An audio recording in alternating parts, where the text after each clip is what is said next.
I'm sorry, I probably took some of your notes, right? Our organizer today, moderator today is Hugh Montag. Hugh, if I forgot any of this off the top of my head, please compliment it. Otherwise, I'll hand it over to you. Yeah, thank you, and no problem. So the two papers for today's session are Learning Against Inflation Experiences and Do Deficits Cause Inflation? A High-Frequency Narrative Approach. The webinar is going to be 45 minutes.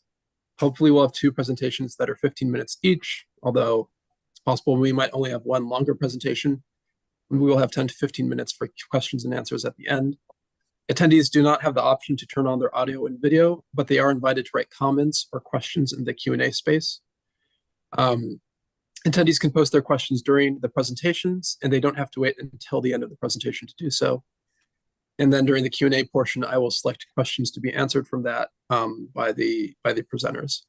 This webinar is being live streamed on the CBRO YouTube channel, and it's also being recorded and will be made available on the CBRO website, cbro.org, and the CBRO YouTube channel after the event.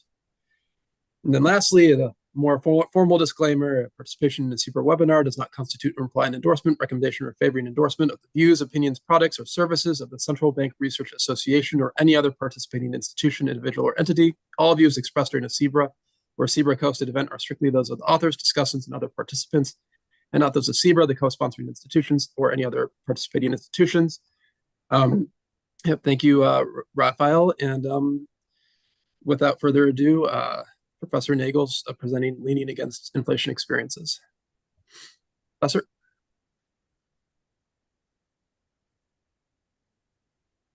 You see the slides? Yes. Sorry. Perfect. Okay, thanks a lot for having me here. So what I'm going to talk about today is about trying to understand secular dynamics in real interest rates. So focusing on the very long run patterns in real interest rates in the US, but also internationally. And one big fact is that in many countries, we have seen a rise in real interest rates over several decades into the early 1980s, and then a multi-decade decline after that. And it's important to understand why, what is driving this. And one set of explanations focuses on the natural rate of interest, or R star, to explain, through demographics, productivity, and other forces, why real interest rates might change. The red line in this chart shows you a very popular estimate from Laubach and Williams for this R star rate. And the one takeaway from this is, R star has maybe some connection to the secular dynamics, but there's a lot of stuff, even in these slow moving changes, that is unexplained by R star. And what I'm going to argue today is that some of this movement in real interest rates that is not explained by R star has to do with long-term inflation expectations. And I'm going to explain why. The story basically involves three elements. The first one is that when people form expectations about future inflation, they rely a lot on their experiences in the past and not much on the words of central bankers. So unlike in a rational expectations model with commitment, where a central banker could change long-term expectations just through words, in my kind of model, it's going to be the experiences people have of actual inflation that are going to lead them to form expectations about future inflation. The second part then is that if these experience-based long-run inflation expectations deviate from where central bankers would like the expectations to be, the monetary policy will have to lean against these experience-based long-run inflation expectations, and that's going to lead to a persistent real interest rate effect. And the third element is that because agents think they are, learning as good as they can from past experience data, they don't anticipate that the monetary policy leaning against inflation expectations effect will actually change anything in the long run, because they basically think of their own inflation expectations as what the central bank is presumably aiming for. And so I'm going to show you several pieces to basically that are supporting the story. So the first one is going to look back at my earlier work with Ulrike Marmendier and show you an update on how inflation expectations are formed based on the Michigan Survey of Consumers. That updating scheme that comes out of this is basically the underlying updating scheme that I use in my model, which is then the second part. A model, a New Keynesian model where monetary policy leans against long-run inflation expectations that are experience-based, and then some empirical evidence that there's actually indeed a connection of real interest rate dynamics with long-run inflation expectations. The paper also has international evidence. Today, I'm going to focus just on evidence from the US. All right, so first on the expectations formation mechanism, an update of my earlier work with Ulrike Maunedier. And in that work, we look at, we start with a setting where we assume that consumers are forming inflation expectations with a perceived law of motion in their minds that's an AR1. And they're trying to estimate basically the long-run mean of inflation, and they're trying to estimate the degree of persistence of inflation. And they do so with least squares learning. These are the updating scheme equations from a least squares learning scheme. But the important thing is that different cohorts focus on the data from their experience during their lifetimes. And then within their lifetimes, cohorts weight recent data a bit more than older data. And in our earlier work, we estimated this weighting scheme, or how much earlier, more recent data gets weighted more than data earlier in life. And we obtain a parameter that controls this weighting, which is this theta parameter that took a value of about 3. What this means is that when people form expectations about future inflation, they look back at their lifetime data set, and you can think of the half-life of their memory as being something around 15 years. This is what this parameter estimate basically implies. Now let me show you an update of this. So this is now data from the Michigan Survey of Consumers. The dots show you the actual data. The lines are the fitted values from this learning from experience model based on this AR1 process and learning from lifetime experiences. And everything is plotted relative to the cross-sectional mean. So if you see something showing up above 0, this means this is now a cohort that has, or a group of cohorts that has above average inflation expectations at that time. If it's below 0, these are then groups of cohorts that have below average inflation expectations. Yeah, just looking broadly at the patterns, what you see is there's a gap opening up in the 1970s between young and old. And by 1981, the young people, those in black, had about 3 percentage points higher inflation expectations than older people, which is consistent with this idea that young people's experience played a big role here. Their young people's experience was dominated by the experiences of the 70s, while older people still look back to the 50s and 60s when inflation was not so high. And then this gap between young and old closed.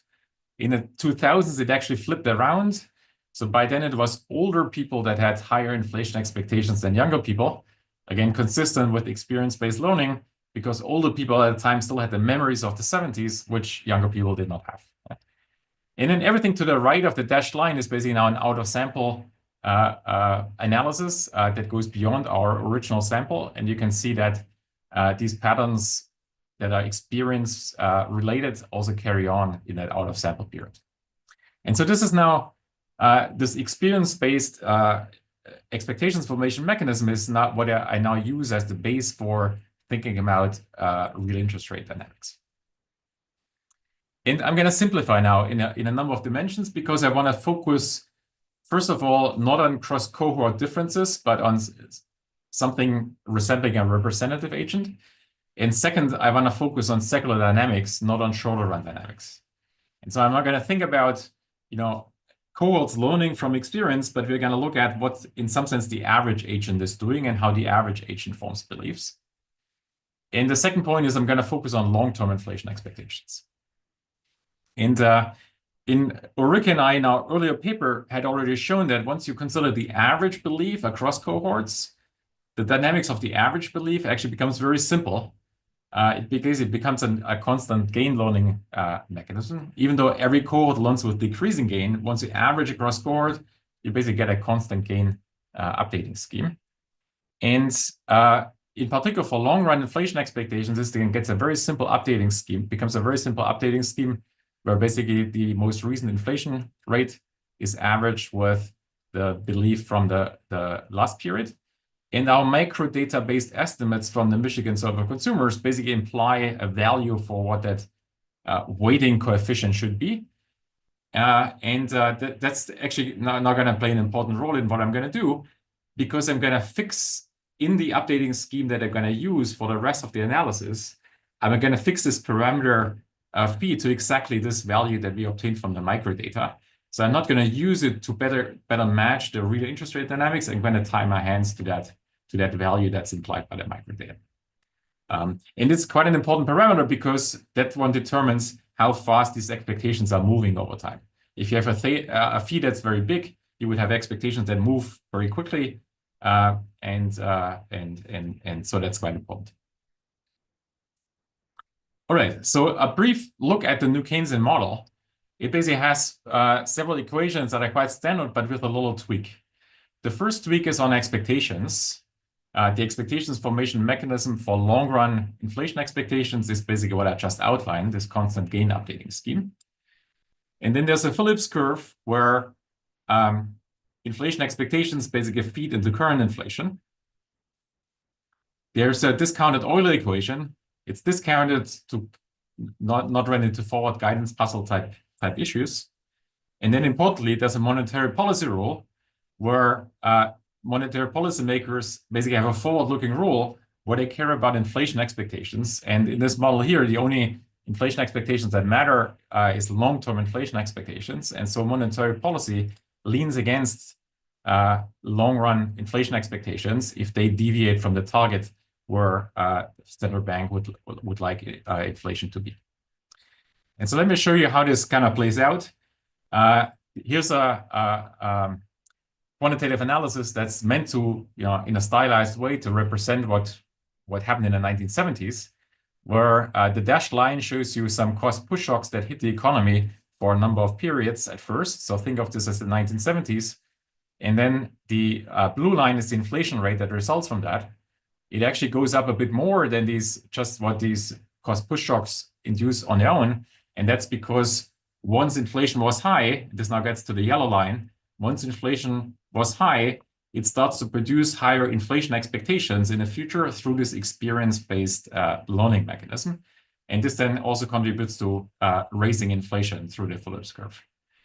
And the way the central bank reacts to this in this model is that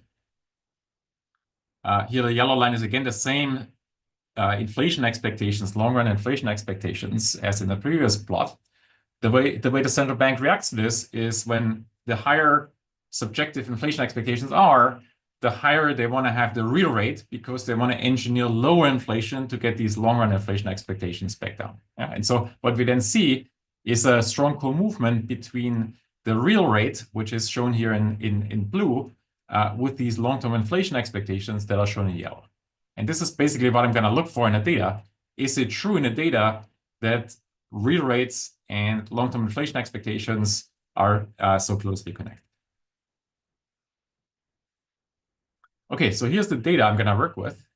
These are several series of real interest rates. These ones at a one-year horizon. So black dashed line is an ex-post real rate, just subtracting the realized inflation rate from bond yields. And then the other one, red and blue, are subjective real interest rates by basically taking a bond yield, a nominal bond yield, and subtracting an inflation expectation from either households for the red series or professional forecasters for the blue series. And then the black line is this perceived long-run inflation that comes out of this experience-based model based on this parameter, as I said earlier, that we obtained from the microdata. And the key thing now is basically econometrically looking for connections between the black line and these series of real interest rates. But before I show you how I do this, first one more chart with data. This is now the whole term structure of ex-ante real rates for households, so based on household inflation expectations. And one really important striking fact is that in the early 1980s, as you can see here, not only were short-term real interest rates high, but long-term real interest rates were very high as well. And as I explain in more detail in the paper, this model I have outlined can actually explain this, that the whole term structure of real rates at the time was elevated, not just short-term real rates. All right, now let me show you some estimates. So what I'm basically interested in is estimating something like this, where you put a real interest rate on the left-hand side and you regress it on some measure of these long-term inflation expectations on the right-hand side. And of course, there's an issue here because these series are highly persistent. There could be units roots, there could be co-integration. Maybe there's no co-integration, we don't quite know. And so the estimates in the paper are based on estimating an error correction model, and then doing a test that is valid basically even in the presence of unit roots and co-integration or no co-integration and so forth. And all of the estimates are going to show you they basically pass this test, that there is actually a long-term relationship even under these conditions, that there could be unit roots and so forth. Yeah? So a long-term relationship between the left-hand side variable and between this inflation expectations on the right-hand side. And so let me show you some estimates. This is putting realized real rates on the left-hand side for different maturities. So 3 months in blue, 1 year in red, and then green is a 7-year forward realized real rate.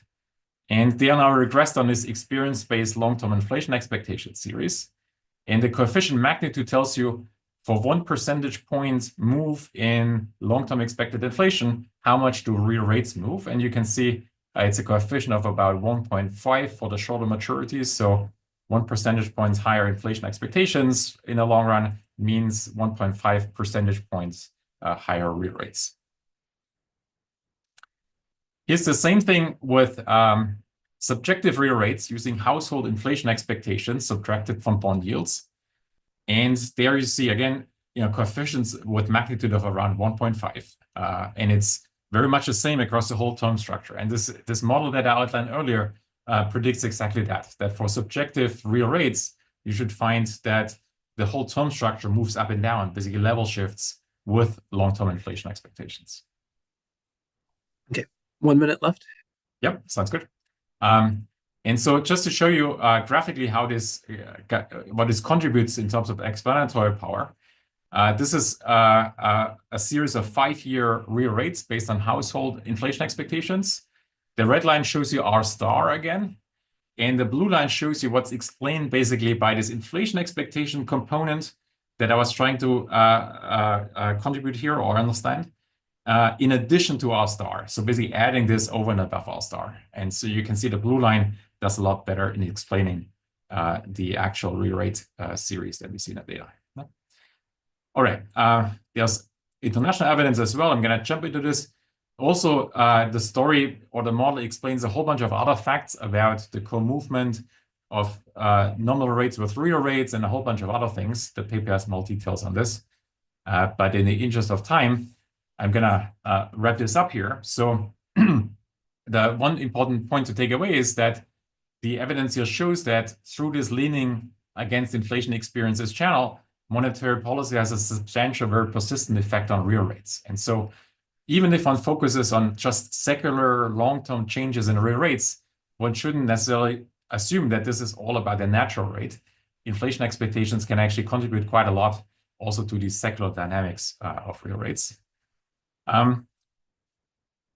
If you think about what this model that I work with here implies, is it also has something to say about how easy and how difficult is central bankers' jobs of keeping inflation under control. The model I worked with here implies that once long-run inflation expectations are elevated, it's actually very hard to bring them down.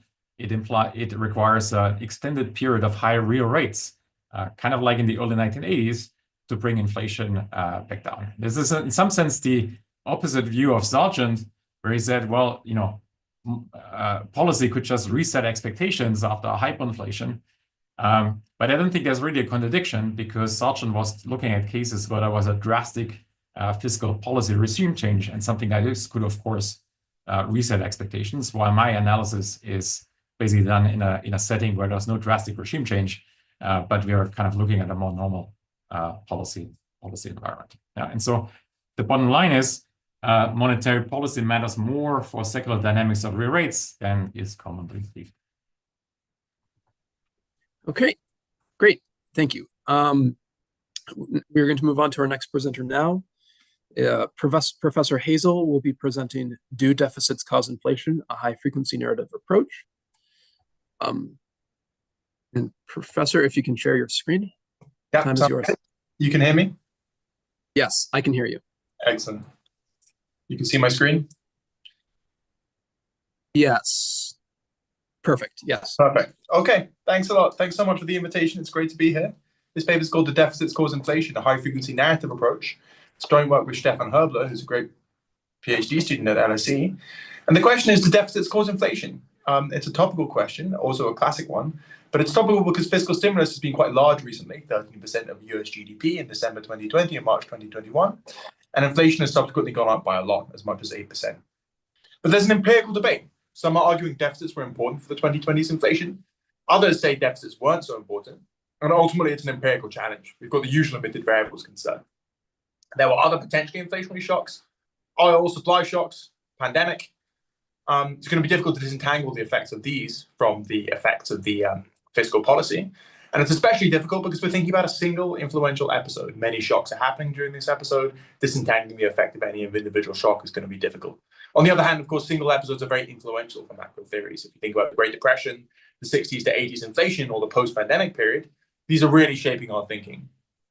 What we're going to try and do is introduce a high-frequency narrative approach to try and figure out the causal effect of deficits on inflation. We'll have a narrative measure of the shock in the spirit of Friedman and Schwartz. We'll study the high-frequency response of asset prices. The advantage, as will become clear, is one can estimate the effect of single episode-specific shocks. Okay, so here's the event. 2 Republicans and 2 Democrats faced off in the 2021 Georgia Senate election runoffs. To remind you of what happened, in November 2020, Democrats won the presidency and they had 48 Senate seats. On January 5th, 2021, there was a runoff election for 2 senators from Georgia. If Democrats were to win both, they'd have a majority in the Senate for fiscal stimulus, but there'd be a small difference for non-fiscal. In the event Democrats did win, that was news about deficits. So the question is, how much news about deficits? And to figure this out, we're going to come up with a narrative measure of the shock, a narrative measure of the deficit news from Georgia. So to do so, we'll come up with hand-collected data, time-stamped information from 20 investment banks. We'll read off the investment bank reports that there's a probability of 50% of the Democrats win. If they win, they'll spend about $900 billion of stimulus, of which 70% will be transfers and deficit finance. That's going to be a $450 billion or 2.1% of GDP shock to deficit news. And in the reports, we'll read that the main consequence of Democrat victory was fiscal stimulus. Then we'll look at the high-frequency response of inflation expectations from intraday swap prices. Mostly we'll be looking at a single event study around the election. The advantage is it's going to exclude lower frequency emitted variables. So the potentially confounding effects of the oil supply shocks, the bottlenecks that we were worrying about, they won't matter unless their news coincides with the election itself. In the event, we'll find a 40 basis point increase in the expected price level over 2 years. In terms of robustness, the main potential confounder is the Capitol Hill riots, but we're not too worried about that, and I'll tell you why later on. Then we're going to combine the narrative and high-frequency information to approximate that the 2021 deficits explain maybe 30% of inflation over this period. We'll argue that loose monetary policy is important in the sense that short-term nominal interest rates were unchanged after the runoff. And finally, we'll find that a simple heterogeneous agent new Keynesian model does a pretty good job of matching the data, in part because loose monetary policy is important.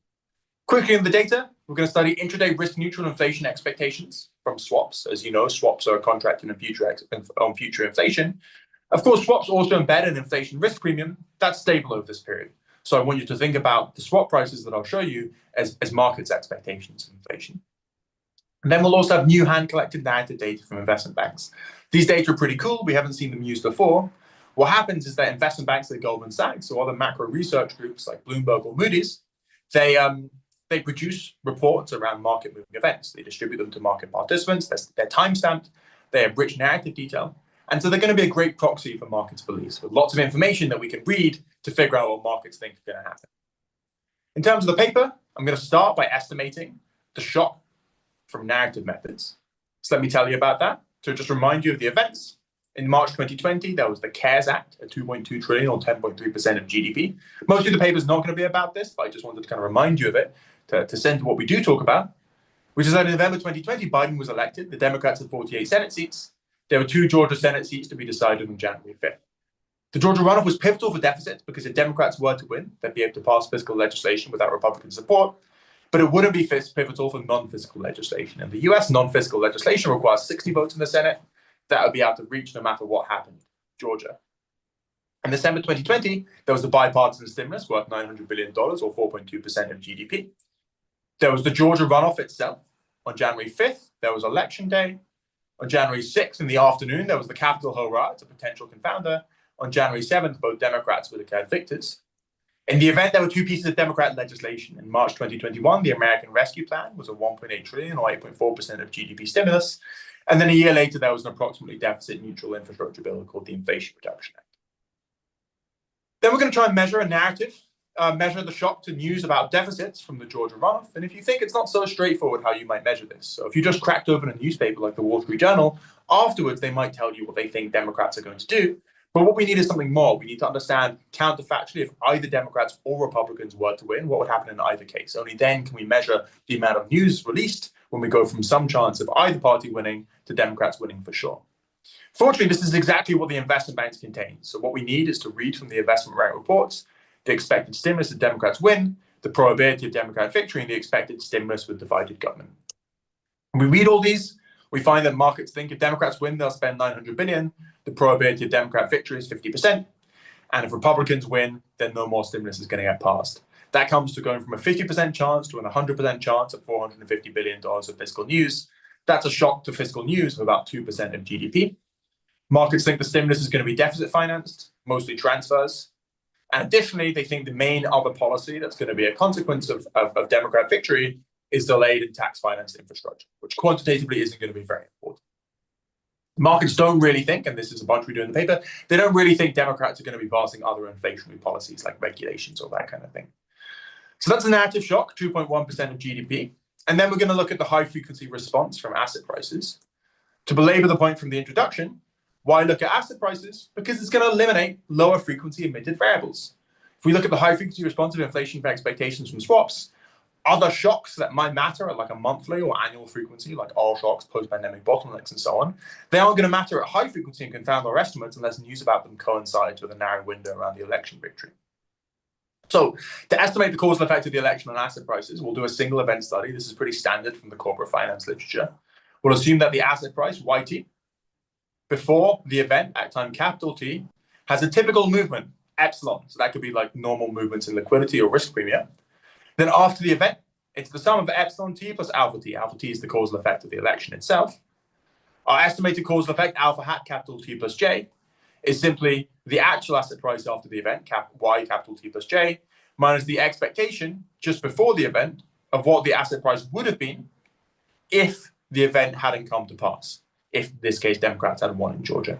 In practice, one estimates its expectation using an ARIMA constructed from just before the event and then iterated forward. The identification assumption is that the distribution of typical shocks to assets doesn't change from just before versus after the event. So we're saying there can't be other atypical shocks just after the Senate election. Other typical shocks are allowed, and in fact, we'll be able to construct a confidence interval for whether or not movements in asset prices after the event are typical or atypical. So then the key question for identification is how wide should the event window be? It needs to be wide enough to capture the full effect, but exclude confounding events. So if it's only an instant wide, then probably we're going to miss the full effects. And if it's a year wide, of course, we'll include confounders. To capture the full effect, we're going to study a window from the beginning of January 5th to the end of January 7th. That's because existing estimates, existing state-of-the-art estimates, say it's going to take a bit of time for inflation swaps to incorporate fundamental information. The main potential confounder is the January 6th Capitol Hill riots. So in terms of robustness, we'll end the event window before the riots start. We'll have a bunch of other robustness to come. Bloomberg has a daily roundup of all the important market-moving events, and there aren't other significant events until a payroll release on January 8th. So this is the main empirical result of the paper. It's pretty simple. What am I plotting here? I'm plotting the percentage point increase in the price level expected over the next 2 years. Take the 2-year inflation swap, multiply it by 2. That's what you have here. So it's intradaily data. That's why it's jagged and dashed lines or weekends and public holidays. We're normalizing it so that its value at the start of our event window on the first observation of January 5th is equal to 0. Then we can calculate our estimate of what would have happened if the event hadn't come to pass. That's this green line, which comes from an ARIMA forecast over this period, iterated forward, with the confidence intervals that you can see in gray. Here's what actually happened to asset prices. There's a very big jump, and then asset prices remain high afterwards. Okay, the final thing is you can estimate the causal effects. So the estimate at the close of January 7th is this number here, minus the green line here, that's 40 basis points. Three things to note about this graph. Of course, the first is that there's a big jump right around the election. That's consistent with the causal effect. Second, asset prices remain high afterwards, so it doesn't look like some temporary market dislocation. It seems like something much more persistent. And finally, there's maybe a very small pre-trend before, but it's clearly not confounding the results. We've got a bunch more in the paper to study this. The main other additional empirical result is that according to dividend futures markets and investment bank reports, this is associated with positive real growth. So it seems to be like a classic inflationary demand shock. All right, so that's the high frequency response, 40 basis points over 2 years. Now I'm going to combine these two pieces of evidence to figure out the effects of the total deficits on fiscal stimulus. So the way I do this is I calculate an inflation multiplier. Take the price level response of 40 basis points, I divide it by the narrative shock of 2% of GDP to get a response at the price level of 18 basis points over 2 years. Now, one other thing I've done here is I've got an expectations, because that's where my sharp evidence is, about the expected response at the price level.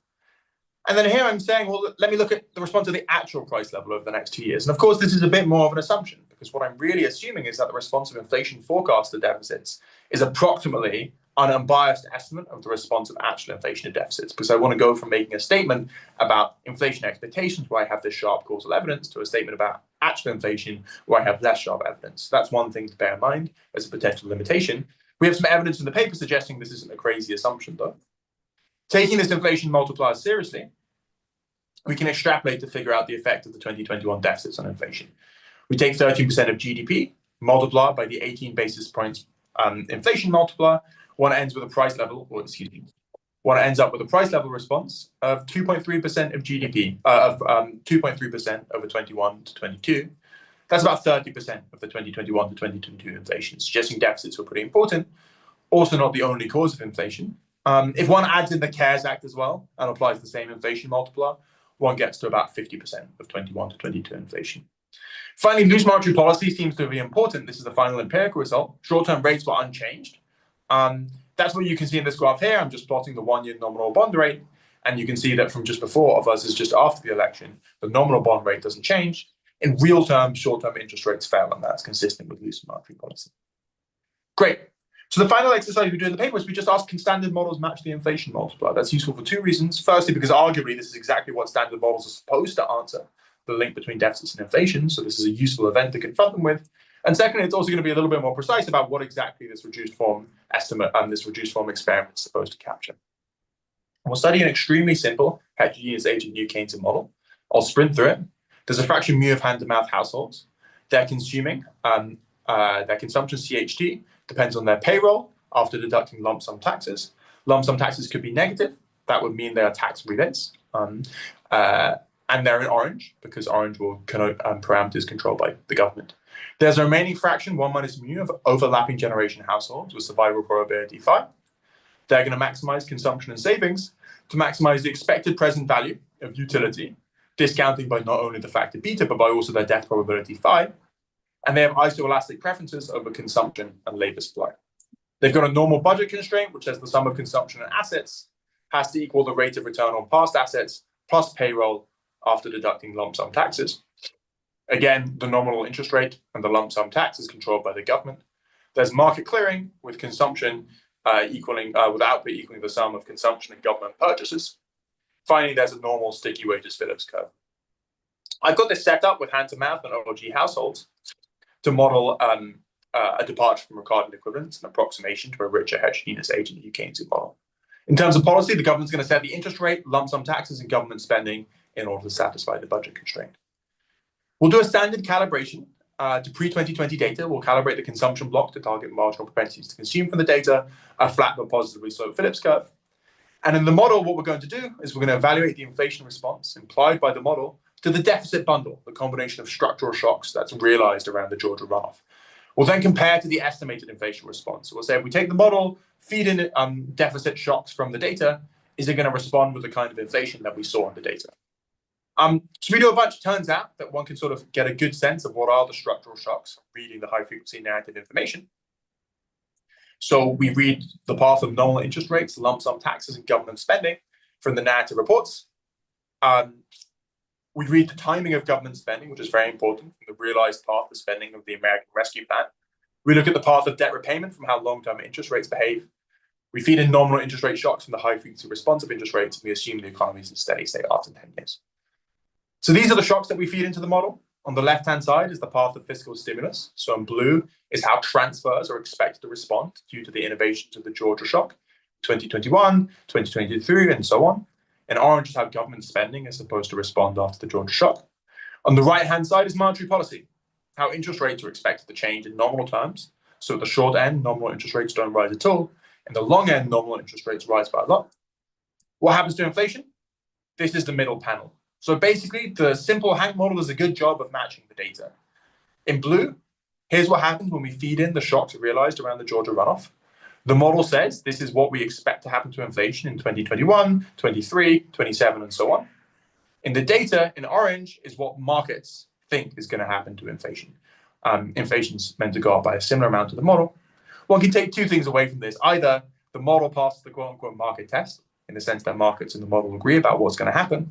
Or you might think if the market's capturing some feature of the world, then the Hank model has passed that barrier too. Great. In the paper, we find that a key mechanism for the inflation response is loose monetary policy, but now I'm going to wrap up. In this paper, we've come up with a high-frequency narrative approach to figure out the causal effect of deficits and inflation. With this approach, we're finding that the December 20 and March 21 stimulus explained an intermediate share of inflation over this period. Deficits were important for inflation, but not the only cause. And as a closing thought, we hope this high-frequency narrative approach could be useful for estimating other causal effects from single episode-specific shocks. Often influential episodes take this form. Thanks a lot. Okay, great. Thank you. And for people in the audience, if you have any questions, feel free to type them into the Q&A box, and I'll start fielding some questions that we have already to the presenters. The first question is for Professor Nagel. What is the scope of where this learning from inflation applies? I guess that this doesn't apply in hyperinflation scenarios where inflation can rise or stop extremely rapidly. Indeed. So this is what I meant to say with my comment at the end about, Salchin's famous paper on the end of hyperinflations, that once you have drastic regime changes, of course, then expectations can be reset. So I think of this more as explaining what's happening in a world where there's no drastic regime change of that kind. Okay. A question for Professor Hegel is, was there an expectation of deficits due to tax cuts more likely under our control than a decontrolled Senate? Maybe there could have been some sort of a deal worked out. Is this possibly an omitted variable that could be relevant? It's a great question.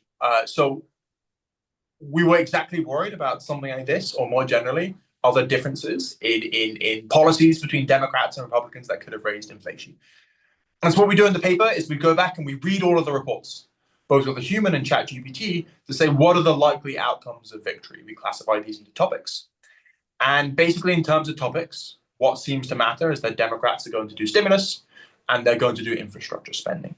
Other stuff seems to be fairly unimportant according to the markets, with the slight exception of Federal Reserve appointments. And obviously, we have some stuff on monetary policy too. So definitely a concern in principle, but in practice, it doesn't seem to be too important. Okay. A question for Professor Nagel is, how do you think about the updating of inflation beliefs by firms and markets who might not be quite as behavioral?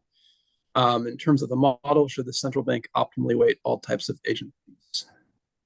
Yeah, I guess the first thing I will say about this is that, I guess several things. So if you look at professional forecasters' expectations for long-term inflation, they are not that different from the way they look like for consumers. So there's not, in terms of these secular dynamics we are talking about, there's not a big difference really. And the second point I would say is that, what matters most is the expectations of the price setters. And that's, to some degree, a little bit an open question. Should we think of these price setters more like behaving like more like consumers or like super sophisticated people? Well, I would probably argue they're maybe not that different from consumers in a typical firm. And the third point I would make is that Ulrike and I, in an earlier paper, we actually looked at members of the FOMC, which are probably the most, technocratically sophisticated people, or among those out there, with lots of supports from staff at the Fed. And even there, you find experience effects in their inflation expectations. So So I wouldn't say that professionals that are highly trained are necessarily immune to these experience effects. Thank you. We have another question for Professor Hazel.